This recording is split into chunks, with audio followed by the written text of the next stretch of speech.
Yeah, Because personally, I cried at the end of the speech, Yeah. especially the intro. He was by his lonesome self walking Yeah. towards the arena. That was actually quite beautifully done. Leadership can be a lonely thing. Yeah. That entry showed really an individual by himself, a leader of a country, and then entering an arena with representatives from many different sectors of society there. There was the roar of the crowd. This is the guy who will slay the monster. Well, it's not a gladiator movie, but I thought it was actually very nicely done.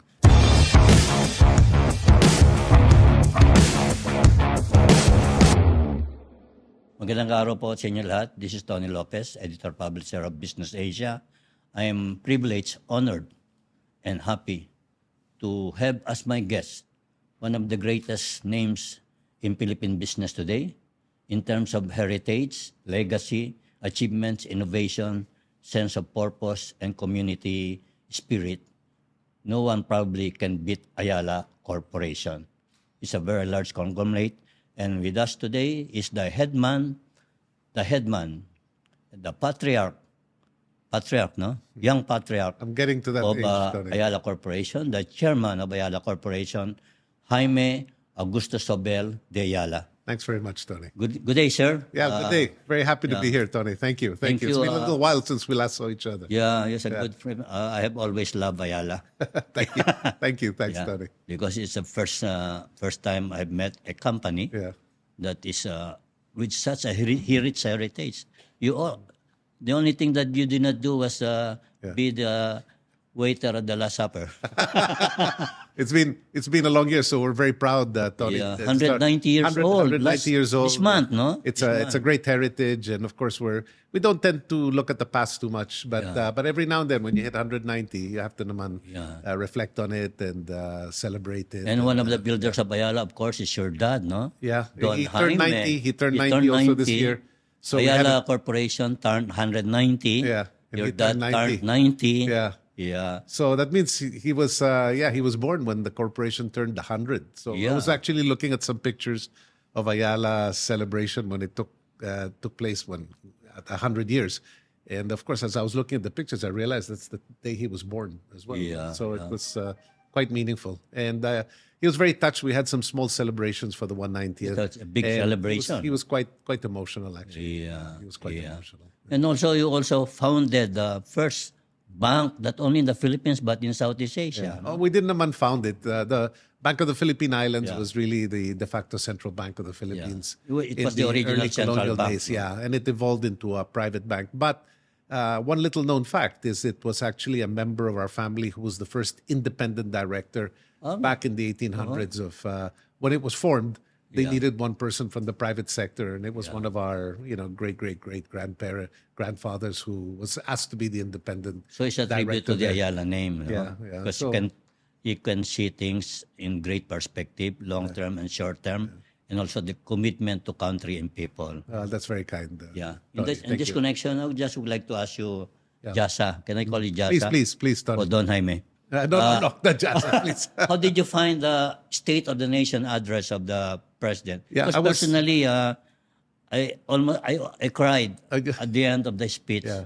Yeah, it Well, was really very moving. It was actually a great speech. I was very happy to be there personally upon invitation by Speaker Romualdez and the president as well.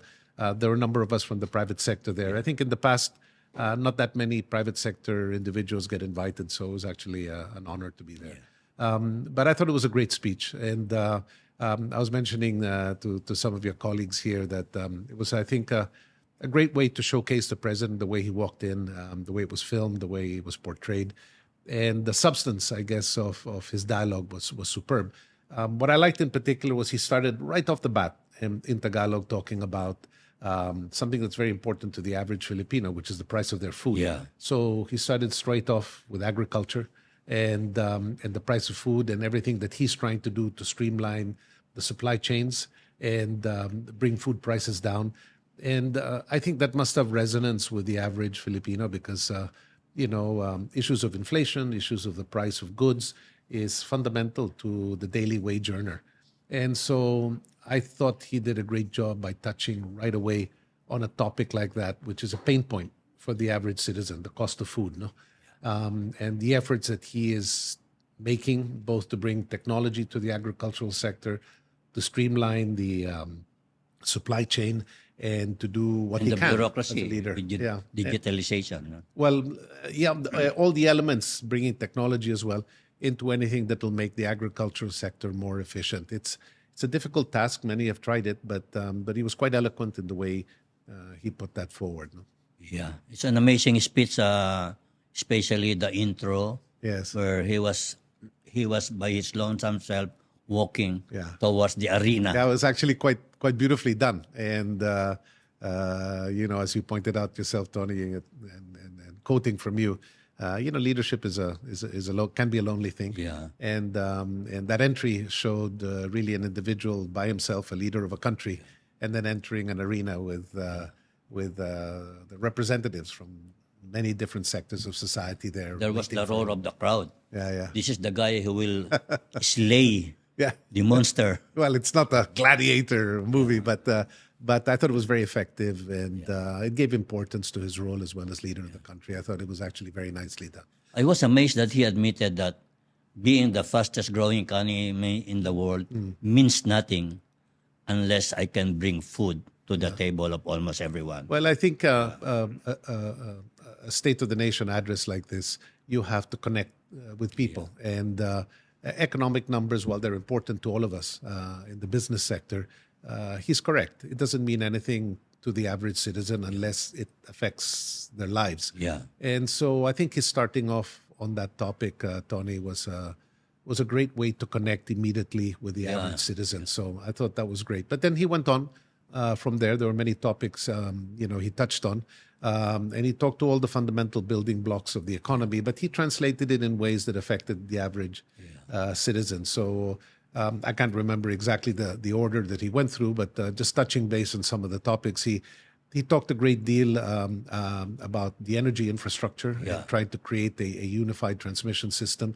That meant a lot to us in the business sector. Unified grid system. The grid system. What does it mean to you? Well, Unified grid essentially, system. we're 7,000 islands, right? Yeah. We're in the energy business ourselves. We're a big proponent of renewable energy in the country, and we've been Your investing. energy business is 1,598 gigawatts, no? Well, I don't know the exact number, but obviously it's quite substantial. We're a major player. That's gigawatts, in not the megawatts. Yeah, not megawatts. Yeah, the gigawatt side.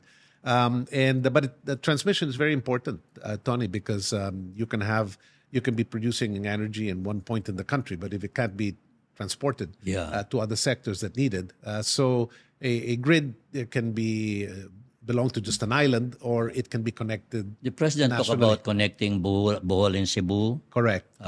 He also talked about connecting Pampanga, Bulacan. Yeah, well, you're very good with the details. Yeah, he mentioned specifics. Yeah. But what you really need is, a country like the Negros, Philippines is many islands, but if they're not unified by a unified grid, then and the grid is of course separate to the energy providers like ourselves, then you can't basically produce for other parts of the country. And we have a system where people can buy their energy from wherever they want. But if you don't have a unified grid, then there's no way You to produce access that so much energy in one place, and yet you cannot deliver it Correct. because the grid is not there. And energy costs, again, are like food, are important to the average citizen. Energy is easily 20% of production cost today of a manufacturing company. Yeah, of many different higher than sectors. labor component. Well, depending on the more advanced things nowadays, data centers have become a very important component of the Philippine system. Energy, you're a pioneer in renewable energy, no?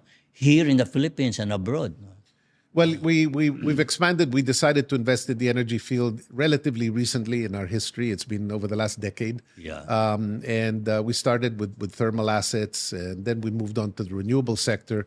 We started to do wind projects in the north and moved to We need solar. pagod food. No? Yeah, but then opportunities started to appear within the region, so we invested quite heavily in Australia. That's been going through a massive transformation. Vietnam also. No? Yeah, Vietnam and the rest. India, I think you are also in India. We have a small component in India. In Indonesia, we also have Also a Indonesia, geothermal investment and also some wind.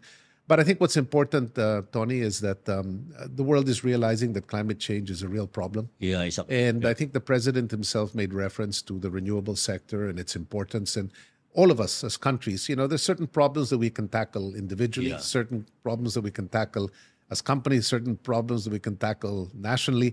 But things like climate change, we all have to unite and do Yeah, things together. climate So there's change, been a global movement to move towards the renewable sector and try to bring the temperature of the world down. Heating is beginning to take place across nation states, and it's affecting our weather patterns. Yeah. And countries like ours, we're very affected by these weather patterns. As it is, we have typhoons, we have earthquakes. Many of our cities, major cities, are at sea level. We Any are changes? among the top 3 countries in the world most vulnerable to climate That's change. correct. No? That's correct. So we have a role together with others, and there's been a movement, a global movement, to try to address some of the carbon dioxide that goes Yeah. into the air and bring down temperature. So we felt, as Ayala, that we should get into the renewable sector. But to go back to the president's talk, a unified grid, which he was putting an emphasis on, is very important to all of us who produce energy, Yeah. because you've got to be able to get energy from one point of the country to the other in the most efficient way possible. Transmission cost today is how much of energy retail? I'm not sure what the numbers would be, Tony, Maybe 15%. but it's an important component. More than the cost, it's important to be able to get it to different parts of the country Yeah. in the most cost-effective way. So those words had a big effect, I guess. Because our countryside, many are undeveloped, no? Well, correct. It requires just injection of electricity. Yes. Because when you have electricity, you have telephone signal. Well, that's correct. Yeah. So it moves When on you to have the telephone telecom. signal and you have electricity, and you add roads, you have connectivity. Well, you're absolutely right. So you touched, Tony, just on 2 points that he also mentioned. Yeah. The president mentioned mobility, Yeah. the ability to get products from one area to another. Yeah. He talked about air, about roads, about rail. Yeah. He felt that he would like to create a rail renaissance in the Philippines. He talked about the privatization of NAIA and Yes. getting private sector groups involved in redoing the airports. He talked about the road networks. Mobility is just a fundamental component, not only in a city like Metro Manila, where the density is high and you've got to get people to move around, but also throughout the country, farm-to-market roads for farmers and the like. So that emphasis on transportation, mobility received, I think, a lot of applause. Yeah. And people were happy to see it. He talked about energy, again, another key component of it. And there was one other area that you mentioned, Tony, I guess mobility, energy. Education. He was very keen on education. Towards the end, the president talked about 2 areas, education and health. And Yeah. actually, the 2 go hand in hand. Yeah. They go hand in hand. Well, the president, I think, made that connection. He said if Through nutrition... technology, he said. And not really. Well, I think technology is one, but I think he felt that if nutrition was not there for a young child... Yeah, for the that first 1,000 days, he said, of Correct. a child. The learning abilities, of course, of a child suffer. So I thought his emphasis on health and then education were key components of an area where we could potentially be very strong. We're getting to, 115 million people, maybe 150 120 million, already. that's 12 largest human capital on earth. And to a certain extent, our ability, our human capital is becoming a critical resource. And I think it's been discussed that on so many fronts, our human capital is what's keeping the economy Unless going. we feed that human capital properly and educate educate it properly. and take care of their health, Yeah. we cannot have the so-called democratic dividends. Very good. Yeah. You took the words right out of my mouth. That's exactly right. And he put a lot of emphasis there. Interestingly, within the Ayala group, Yes, in some small Ayala way, is the pioneer in education and healthcare. we're not In pioneers. the right quality of education and the right quality of healthcare. Well, we've been trying education, to- basic, high school, and healthcare in also primary. Well, we've been trying to dedicate capital to those 2 areas. I was very happy to hear the president put an Although they are emphasis not on those exactly 2. money-making. Well, these things, everything in life needs an investment, and you build it up, and then, returns come later. Returns don't always come straight away. But on the How healthcare... extensive is your education investment? Well, we You have teamed... Apex schools, no?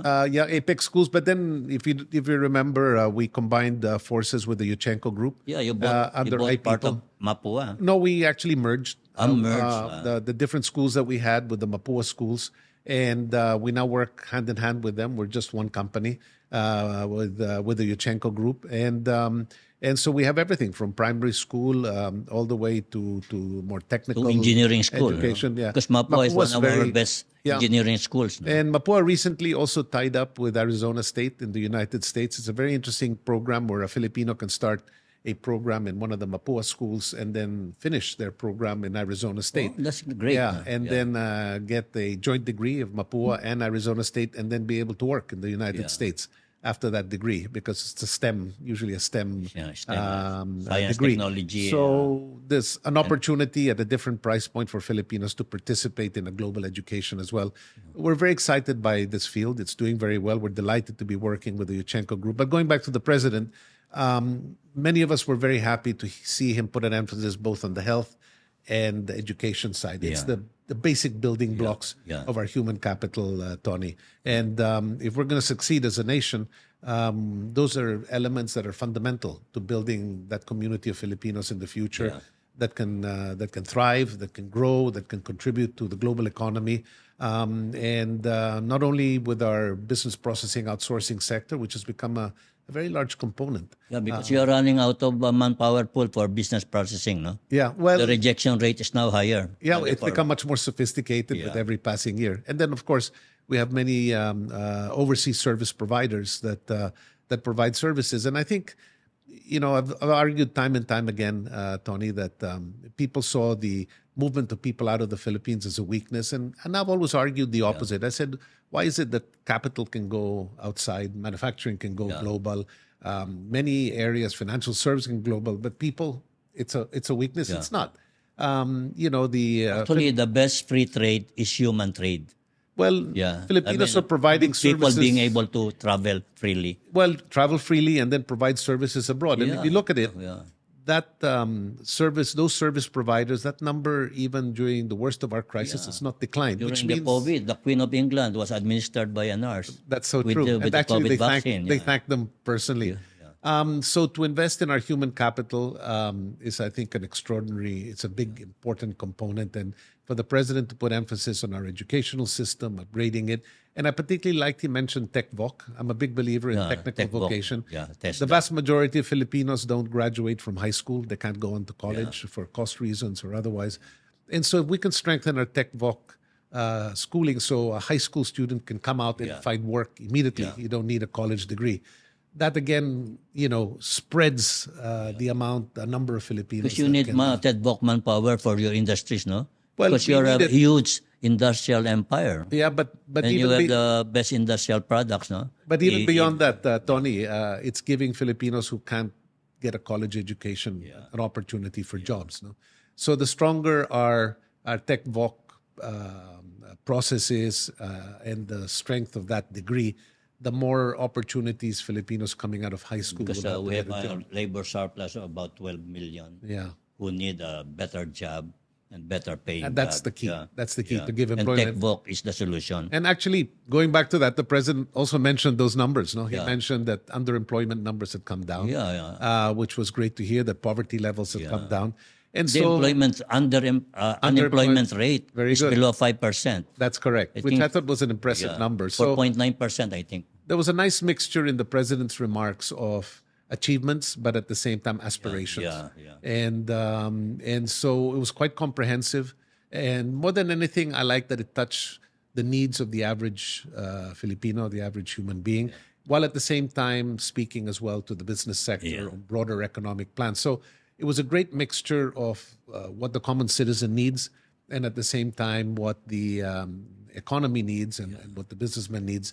I thought it was a sophisticated speech. It's a very good speech. He first identified the major problems, food and inflation, education, ease of doing business. Telecommunications as well. Healthcare, energy. Yeah, it was quite comprehensive. And but it managed to create a balance between speaking to the Filipino and at the same time to the glable community. At the same time, of course, he tackled emotional issues like the West Philippine Sea. Well, that's for true. Which he got the most standing ovation, most number of minutes, and the Pogo, so-called Pogo. Well, issues of national sovereignty mean a lot to all of us.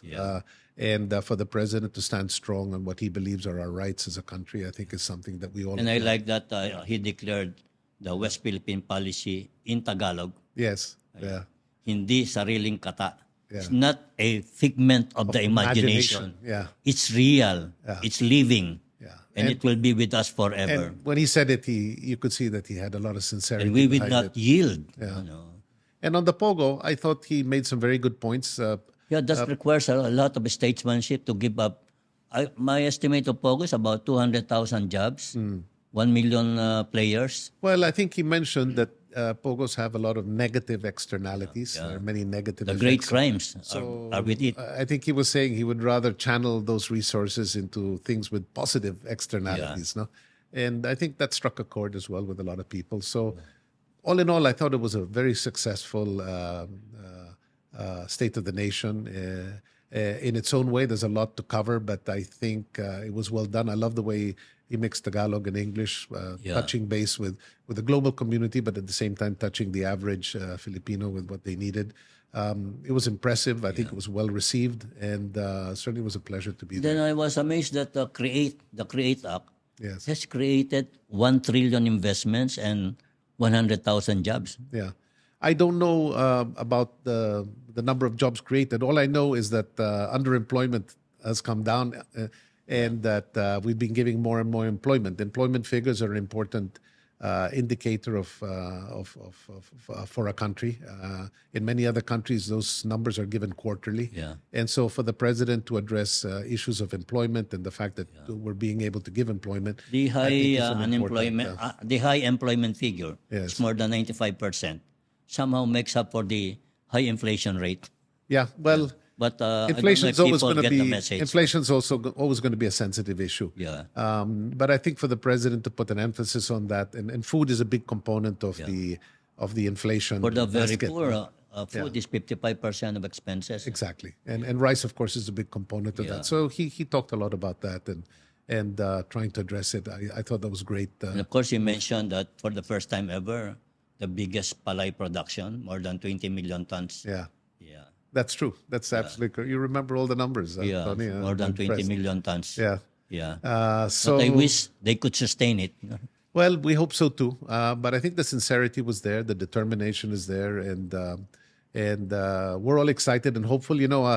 I was looking at our capital expenditure budgets in Ayala. Yeah, compared one to of the last year. biggest, no? Amazing. Well, I think last year, I think we spent about over 260 billion in capital expenditures across our group.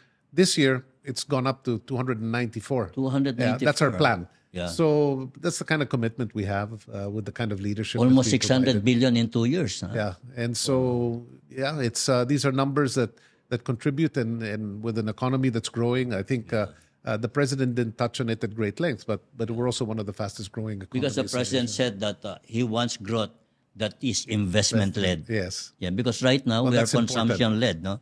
That's correct. Tony. Yeah. And nothing wrong with consumption-led growth, by the Yeah. way. And many other countries are trying to find it, but we do need more investment-led growth. So to see him put an emphasis on that means a lot to all of us because, as they say, when the tide rises, all the boats rising rise with it. tide brings up all ships. Yeah, so And create a bigger pie, everybody will have a share. and given the fact that we already have good consumption-led growth, if you add investment-led growth to that, that's a very strong Because economic consumption equation. right now is 84% of the economy Yeah. on the expenditure side. Yeah. And according to Ralph Recto, consumption has been growing by 7% per year. Yeah, we're over the very strong. You got to remember, Tony, many countries actually would love to have consumption-led growth. yeah. Even China right now. The United States is also consumption led. Yeah. But we do need investment-led growth, and for that, Nothing like putting up machinery, factories. is correct. Yeah. Correct. Hard assets that have hard long-term asset, long-term returns. that And, employ a large number of people. That's absolutely right. Anything construction, factories, infrastructure. But the president has been very friendly to the private sector. He has put a lot of emphasis on PPPs and public partnerships. He's emphasized it. His economic team have put an emphasis on it.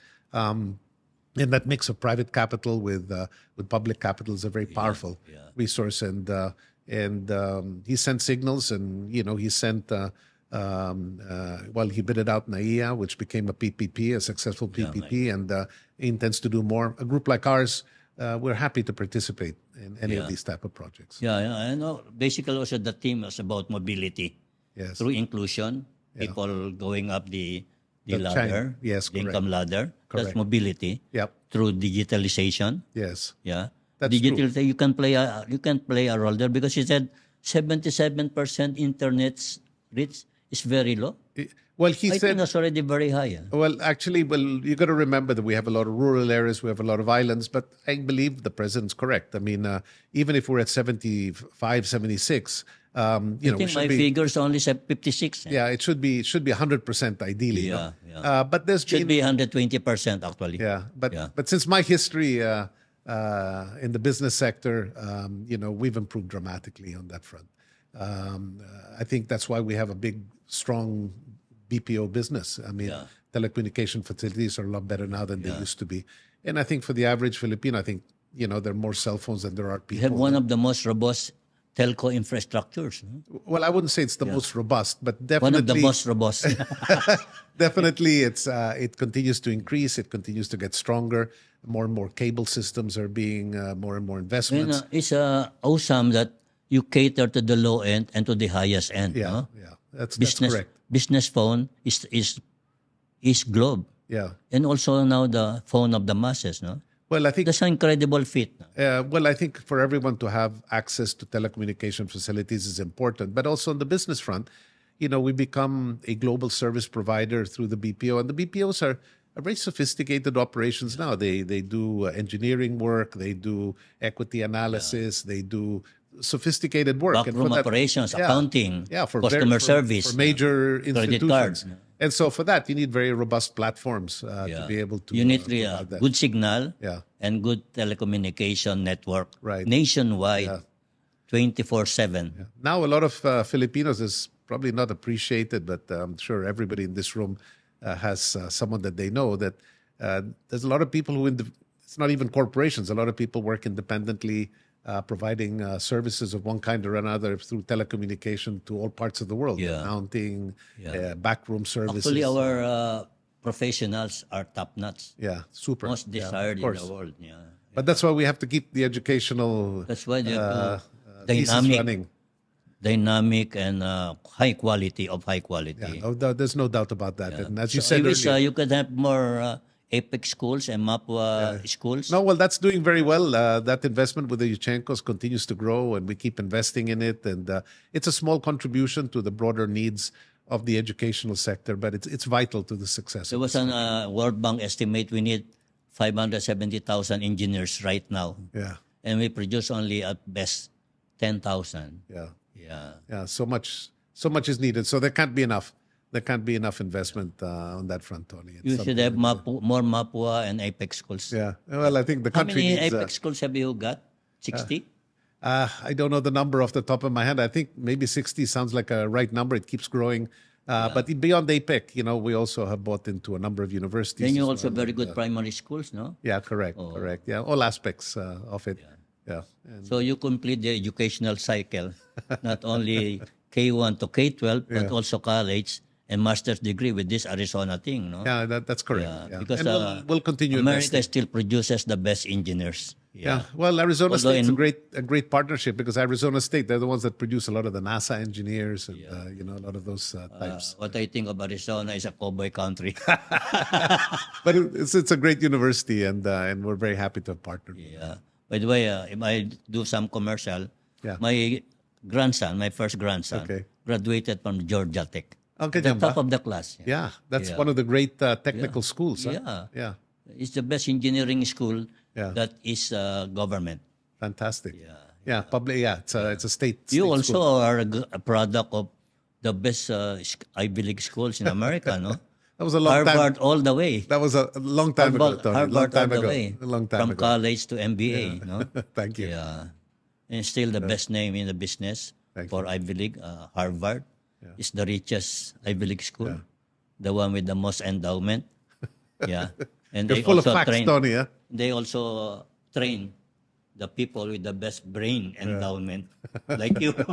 About the Ayala culture, 190 years. Yes. Where are you going into? Kasi you are known for innovation, and you have the best family genes. You also have the ability to hire the best outsider professionals.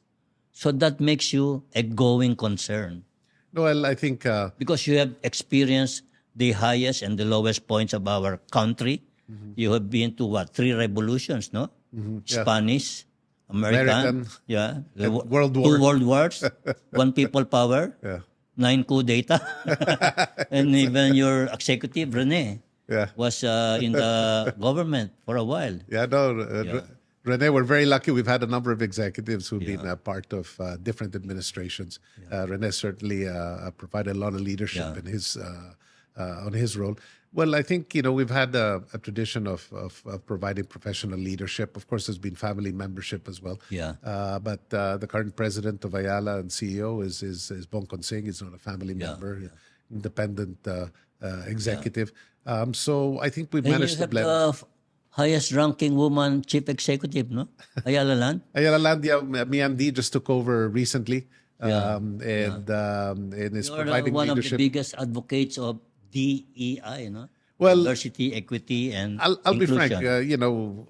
I think we have a culture in our country where women and men are treated the same. They contribute in similar ways. We have Sometimes, the woman president far ahead of the United States. yeah. Twice. Twice na. Twice, yeah. Although their rule were rather, how would you say, controversial. No? Yeah. Well, no, I think female leadership in our country is not an issue. I remember at business school. Well, Ayala, I think, is matriarchal, no? Margarita Rojas. No, we have more than For a Margarita. while. There were a couple of others as well who Yeah. provided leadership. Yeah, we have pictures of them at the head of the table. Amazing legacy, heritage, history. No thanks, other thanks. company can boast of it. You're very kind. Congratulations, Salamat. Jasa. Yeah. So, moving forward, how is the business? Yeah. And how is how do you find the government? Is it a help or what? Well, I think President Marcos set tone from very early on where he wanted the private sector to be allies with the government in the growth of the country. And his actions speak louder than his words. He's been a very strong advocate of supporting the private sector engagement in all sectors of the economy. He's encouraging. He holds these gatherings on a regular basis. Yeah, I understand. Per industry. He hears you out regularly, no? Well, He's the first president who does it. he's organized it by industry groupings. He's very sincere when You lead what industry group? I'm not with any of the industry groups, but I have attended a number are of the the gatherings. generalist, But a number of generalist. Ayala executives are involved, and he's divided it up. Some are job creation, some are health related, some are education related. These are long meetings. He's engaged personally, and then he makes decisions at the end of these gatherings. So there's a strong rapport between the private sector and the public sector in being partners, I guess, in an economy that needs to grow. And the president was very keen on technology and connectivity because that's the whole idea behind the biggest infrastructure program, 9.5 trillion. Right. And also the modernization of Philippine bureaucracy, also through technology. And he's pushing ease of doing digitization. business is also through technology. And that technology is in your hands, the private sector. Well, I think digitization is important to all of us. The way products and services, the way we communicate, digitization has brought down the cost and created accessibility. I think there are more Filipinos now who have access to financial services because of digitization as well. And we are the texting capital of the world. Well, that was way back, Tony. Yeah, and now we've Thanks moved on to- beyond thanks that. to you. Yeah, and so there's a lot to be proud about, and but still a lot more to do. And I think the president showed tremendous leadership, and us in the private sector, we tremendous feel leadership. we feel and very welcome. tremendous nationalism. Yeah. I like that you said, love your country, the Philippines, love the Filipino. Well, the president has connected very well with world leaders as well, and I think people don't appreciate how important that is. I think he has to build a rapport.